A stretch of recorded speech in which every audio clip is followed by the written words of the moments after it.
you got my slide with the image? Yes. Okay. You could.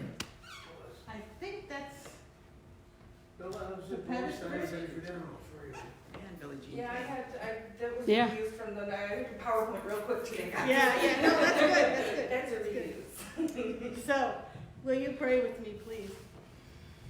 Creator of the universe, God of wind and flame and water and earth, guide our speaking and our hearing. May our words be true and our hearts open to your spirit. Amen. Amen. So where to begin? There's a lot to cover today. So let's look at Isaiah first. The prophets is describing someone it's commonly called the suffering servant, who has been frequently identified as Jesus. That's kind of problematic, but it was and has been seen by some Christians as a predictor of Jesus' ministry, okay? And his suffering and crucifixion. But I think we can look at this more broadly and see it as a call to all faithful people, whether Jewish or Christian or no religion. This person that Isaiah is describing is commissioned or commanded by God to work for justice, to be a light, to release the captives, to bring hope to the hopeless. And so isn't that what all of us are to be doing? When Jesus describes the people who are blessed in the Beatitudes, blessed are those who hunger and thirst after righteousness, blessed are the peacemakers, and so on. He's not describing himself, right? He's describing what his followers should be doing, telling them how they should behave. Now, the Beatitudes are based on that great commandment, which is found in all the world's religions and spiritual systems, namely, do what you do to others, what you want them to do to you. And it's as clear a call for justice as we could hope to get.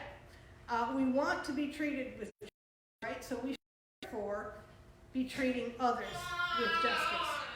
And when we use the word justice, of course, the court system springs to mind, but there's a lot of other, there's all kinds of justice in the world, and many of which, if not most, have nothing to do with the court system, although they often get dragged into it one way or another. Now, justice does not mean treating everyone the same. And you can pop the slide up there, Rox. So this slide shows what I mean.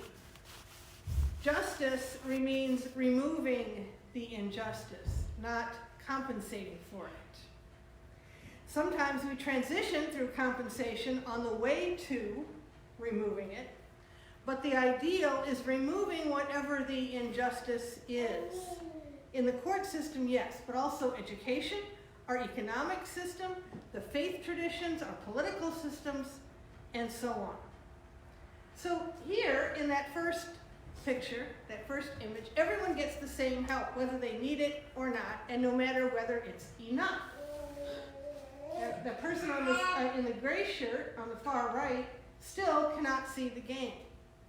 They have the same boost as the other two, but they still can't see it. They don't have access, right?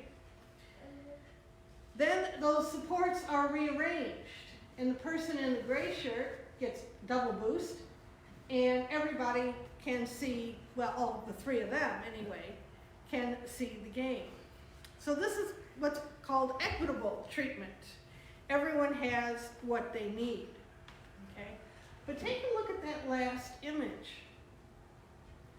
No one needs any support or help for redistribution of the boxes because the barrier, which is that board fence, has been removed. And everyone can see the game through the fence.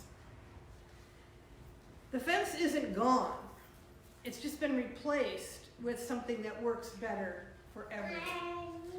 Except, of course, people who want to restrict access so they can sell tickets, but we won't talk about that. That third image is justice. That is an image of justice. Everyone gets what they need. No one loses anything, again, except those controlling access. And everyone is able to watch the game. This is what Isaiah is calling the people to, and what God has commanded the people to be.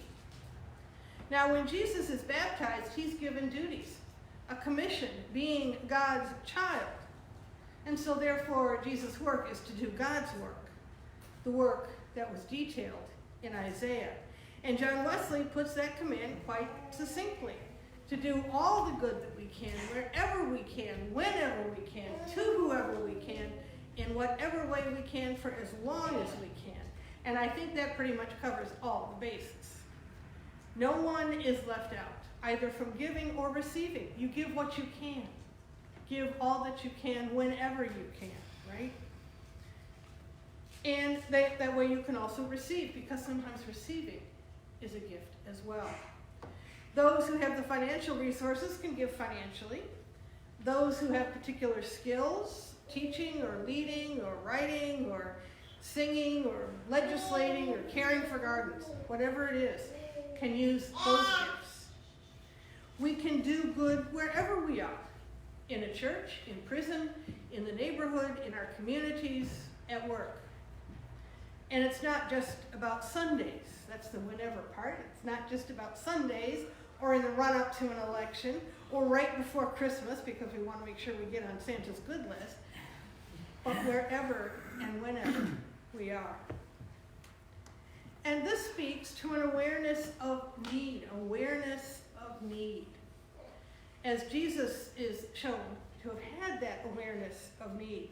He was often asked for help, but he usually seems to be unsurprised to be asked. He knows that people are going to be asking him. And he's not usually surprised by the kinds of help that he's asked for.